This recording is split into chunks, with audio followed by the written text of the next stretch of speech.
Guys, if you haven't already, make sure to follow the podcast on Spotify and Apple Podcasts. It helps us more than you could imagine. We got the new series of Love Island is on, and obviously that was so you before Love Island. What did you do? What was your thing? I was a personal trainer, and I played football. So football for me, it was like my first love. Like it was like what position? All in the centre half. Centre half. Okay, yeah. So that's all I wanted to do. Just be a footballer. Like just be a footballer. Like constantly, everyday training, gym. Yeah. And then PT kind of just coincided with that. It was fitness orientated, so it just kind of worked hand in hand. And then I just got asked by my manager, who's my manager. She was like, oh, because she's kind of into TV as well. Like she's got some. We're not talking about your football manager here. No. The gaffer didn't come and say, "Oh, I've got an opportunity for you here, fella." Yeah, off time. No, my manager B now actually, and Simon Webb. He like kind of scouted me in a way, and they were like, would you do TV? And I was like, not really. I've been asked to do Towie and all the rest of it, but oh really? I play football, so I can't. I'm not really about that. Yeah. And then Love Island kind of got mentioned, and I was like, you know what? Like, fuck this, man. I'm single. Like, why would I not want to go into a villa full of fit women? Yeah. And it's during the off season of football. It's like a once in a lifetime opportunity. Like, fuck it. So I went for the interviews and kind of got through them, and next thing I know, I'm in the villa. Really? Is it really? It doesn't happen that quick though. You make it sound like it happened like. Yeah, like it takes 2-3 months to go through the stages and all the rest of it. But I knew I was going in from like 2 months before I actually went in, but I didn't know at what stage. So I thought. Well, I was told that I was going to be an original, right? Yeah, so like from the get-go. Yeah. From the get-go. So I knew I had to go a week before into lockdown. Because they do that even like before Corona was even a thing. You go they into do a that lockdown. thing, Yeah, right? you go into a lockdown. And so like no phones, no laptop. And you're like, still in a hotel? Why is that? For the originals and the people going in at the beginning, I think it's because they have to release that you're going in there, and they don't want press to like find you, I suppose, or like just take pictures of you. They want all exclusivity waiting for the show, so they put you in lockdown and then release who you are. Yeah. So no one sees you until you go in. And so I thought it was gonna be original, so I like quit my job. Like I was like, deuces. Yeah. I'm bust out. No. Right? But then I got a call and I was like, yeah, Jack, you're not going in like just yet. And I was like, well, shit. What? Okay, but then obviously I'm a PT, right? So I'm having to go to the gym to keep fit because I'm about to go on national TV. So everyone's like, I bullshit everyone. I was like, yeah, I'm going to South America on a photo shoot. Because I can't tell people the facts. So I'm like, yeah, I'm going to South America on a photo shoot. They must have thought you were chatting shit. Oh yeah, Wait, you're not allowed to tell your mates in that? No, bro, I told no one. Like I told my mum, my dad, my brother, not my uncle, not my cousins, not my auntie, no one. Because if it gets out, you can't go in. Right. So they would just chuck. No, they can't. I guess that's happened before then. Yeah. So I was like, I can't run that risk.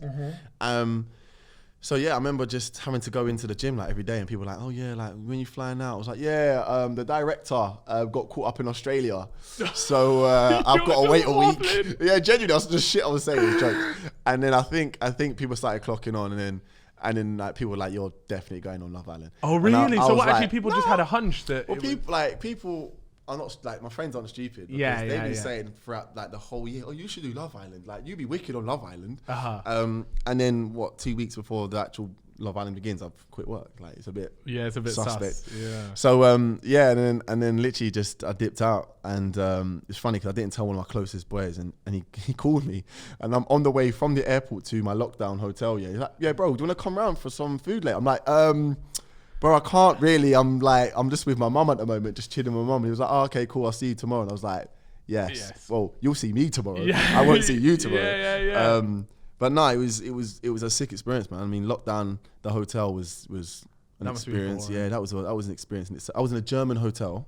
Yeah. And I was on the ground floor, and the back of my garden was the entrance, like the entrance foyer to the hotel, and I knew that I was a Casa Amor at this point, so I knew there was like 5 other guys that were going in, and I knew the 5 other guys and the 6 other girls were in my hotel, and you could only leave your room with your chaperone twice a day for food, Bro, this And- is This is some No, Straight it's as nuts, fuck. bro. It's nuts. And I I guess, yeah, I had no makes sense. laptop, I had no phone. Like the TV was in German, apart from one channel, but we will talk about that in a second. Okay.